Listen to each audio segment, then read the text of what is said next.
Hej,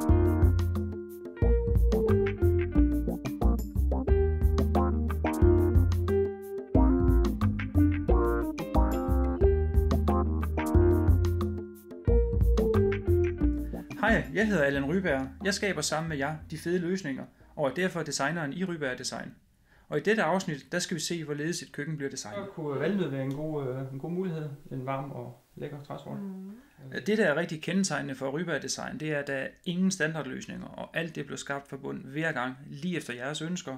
Og det er et nært samarbejde mellem designeren og jer. Og den står sådan helt frit. Her på billederne er vi ude hos Charlotte og Kurt, og vi er i gang med en designproces, hvor vi skal have skabt et nyt køkken til deres helt nybyggede hus.